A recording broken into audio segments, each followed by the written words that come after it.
Prema's kitchen ಕ್ರೋನಿಕಲ್ಸ್ಗೆ ಸ್ವಾಗತ. ನಾನಿವತ್ತು simple ಆಗಿ ವೆಜ್ ಪಲಾವ್ ಹೋಟೆಲ್ ಸ್ಟೈಲಲ್ಲಿ ಯಾವ ರೀತಿ ಮಾಡ್ತಾರೋ ಅದೇ ರೀತಿ ಮಾಡ್ತಾ ಇದ್ದೀನಿ. ಸಿಂಪಲ್ ಆಗಿದೆ, ತುಂಬ ಟೇಸ್ಟಿಯಾಗಿದೆ, ಅದ್ಭುತವಾಗಿದೆ. ನೀವು ಒಮ್ಮೆ ಮನೆಯಲ್ಲಿ ಟ್ರೈ ಮಾಡಿ ಹೇಗೆ ಬಂದಿದೆ ಅಂತೇಳಿ ಹೇಳೋದನ್ನು ಮರಿಲಿಕ್ಕೆ ಹೋಗಬೇಡಿ. ವಿಡಿಯೋ ನೋಡೋಕ್ಕಿಂತ ಮುಂಚೆ ಇನ್ನೂ ನಮ್ಮ ಚಾನಲ್ನ ಯಾರೂ ಸಬ್ಸ್ಕ್ರೈಬ್ ಮಾಡ್ಕೊಂಡಿಲ್ಲ, ಪ್ಲೀಸ್ ಸಬ್ಸ್ಕ್ರೈಬ್ ಮಾಡ್ಕೊಳ್ಳಿ. ಆದಷ್ಟು ಜನರಿಗೆ ಶೇರ್ ಮಾಡಿ, ಕಮೆಂಟ್ ಮಾಡಿ ಫ್ರೆಂಡ್ಸ. ಮುಂದಿನ ವಿಡಿಯೋ ನಿಮ್ಗೆ ಯಾವ್ದು ಬೇಕು ರೆಸಿಪಿ ಅಂತ ಹೇಳಿ ಕಮೆಂಟ್ ಮಾಡಿ. ತುಂಬ ಇಷ್ಟ ಆಗುತ್ತೆ ಇದು ರೆಸಿಪಿ. ಇದರೊಟ್ಟಿಗೆ ಒಂದು ಇದು ಇದ್ರೆ ಸಾಕು, ಸಲಾಡ್ ಒಂದಿದ್ರೆ ಮಸ್ತಾಗಿರುತ್ತೆ ನೋಡಿ. ನೀವು ಒಮ್ಮೆ ಟ್ರೈ ಮಾಡ್ತೀರಲ್ಲ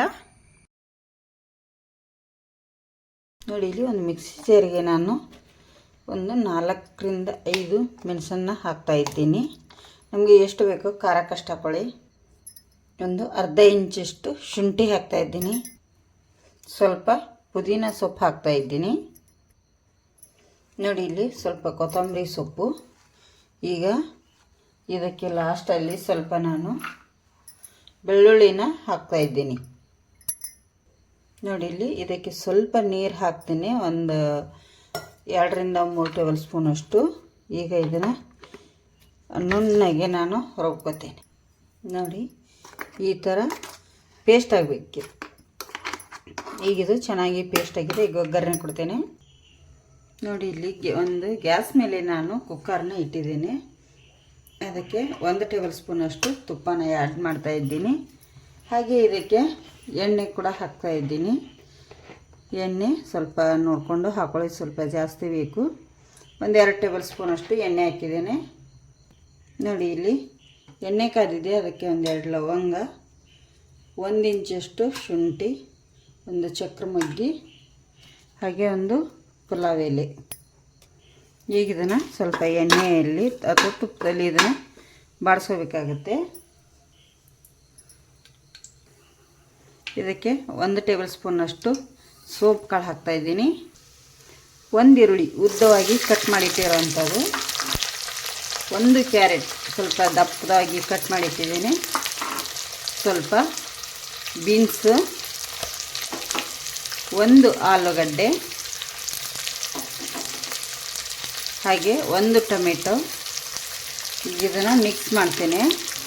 ಎಣ್ಣೆಯಲ್ಲಿ ನಾವು ಫ್ರೈ ಮಾಡಬೇಕಾಗತ್ತೆ ಇದನ್ನು ನೋಡಿ. ಈಗ ಇಷ್ಟು ಫ್ರೈ ಆಗಿದ್ದಾವೆ. ಇದಕ್ಕೆ ಬಟಾಣಿ ಕೂಡ ಹಾಕ್ತಾ ಇದ್ದೀನಿ. ಹಸಿ ಬಟಾಣಿ ಇದ್ದರೆ ಹಸಿ ಬಟಾಣಿ ಹಾಕ್ಕೊಳ್ಳಿ. ಹಸಿ ಬಟಾಣಿ ಇಲ್ಲ ಅನ್ನೋರು ಬಟಾಣಿನ, ಒಣ ಬಟಾಣಿ ರಾತ್ರಿ ನೆನೆಸಿಟ್ಟು ಹಾಕ್ಕೊಳ್ಳಿ. ಈಗ ಇಲ್ಲಿ ಮಿಕ್ಸಿ ಮಾಡಿಟ್ಟಿದ್ನಲ್ಲ ಅದನ್ನು ಪೇಸ್ಟನ್ನು ಹಾಕ್ತೇನೆ ನೋಡಿ ನಾನು ಎಲ್ಲ ಇದಕ್ಕೆ. ಈಗಿದ ಹಸಿ ವಾಸನೆ ಹೋಗುವವರೆಗೂ ನಾವು ಫ್ರೈ ಮಾಡಬೇಕಾಗತ್ತೆ. ಇದು ಹಸಿ ವಾಸನೆ ಹೋಗಬೇಕು, ಆವಾಗ ಫ್ರೈ ಆಗಿದೆ ಅಂತೇಳಿ ಗೊತ್ತಾಗುತ್ತೆ. 1-2 ನಿಮಿಷ ಫ್ರೈ ಮಾಡಬೇಕಾಗುತ್ತೆ ನೋಡಿ. ಈಗ ಹಸಿ ವಾಸನೆ ಹೋಗಿದೆ. ಈಗ ಇದಕ್ಕೆ ನಾನು ಒಂದು 3-5 ಗ್ಲಾಸ್ನಷ್ಟು ನೀರನ್ನು ಸೇರಿಸ್ತಾ ಇದ್ದೀನಿ ನೋಡಿ. ಇದಕ್ಕೆ ಮೇಲ್ಗಡೆಯಿಂದ ಒಂದು ಅರ್ಧ ಹೋಳು ಲಿಂಬೆ ಹಣ್ಣನ್ನು ಹಾಕ್ತೇನೆ. ಇದಕ್ಕೆ ರುಚಿಗೆ ತಕ್ಕಷ್ಟು ಉಪ್ಪನ್ನು ಕೂಡ ಸೇರಿಸ್ತಾ ಇದ್ದೀನಿ. ಎಲ್ಲ ಹಾಕಿದ ಮೇಲೆ ಒಂದು ಸತಿ ಮಿಕ್ಸ್ ಮಾಡ್ಕೊಳ್ಳಿ. ಇದನ್ನೀಗ ಇದು ಒಂದು ಕುದಿ ಬರಲಿ. ಈಗ ನೋಡಿ ಇಲ್ಲಿ ನೀರು ಸಹ ಕುದೀತಾ ಇದೆ. ಈಗ ಇದಕ್ಕೆ ನಾನು ಅಕ್ಕಿ ತೊಳೆದಿಟ್ಟಿರೋಂಥ ಅಕ್ಕಿ ಹಾಕ್ತಾಯಿದ್ದೀನಿ. ಒಂದು 10 ನಿಮಿಷ ನೆನೆ ಇಟ್ಟಿದ್ದೆ ಅಕ್ಕಿನ, ಅದನ್ನು ಹಾಕ್ತಾಯಿದ್ದೀನಿ. ಈಗ ಮಿಕ್ಸ್ ಮಾಡ್ಕೊತೀನಿ ನೋಡಿ. ನೋಡಿ ಅಕ್ಕಿ ಹಾಕಿದ ಮೇಲೆ ಕೂಡ ಒಂದು ಕುದಿ ಬಂತು. ಈಗ ಅಕ್ಕಿ ಹಾಕಿದ ಮೇಲೆ ಮಿಕ್ಸ್ ಮಾಡ್ಕೊಳ್ಳಿ ಚೆನ್ನಾಗಿ.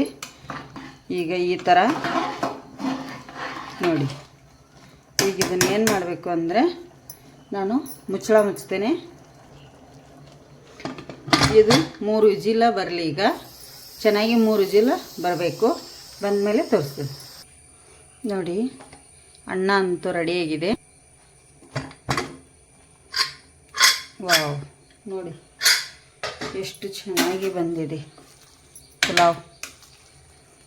ವೆಜ್ ಪುಲಾವ್ ಸೂಪರ್ ಆಗಿದೆ ಅಲ್ಲ ನೋಡಿ.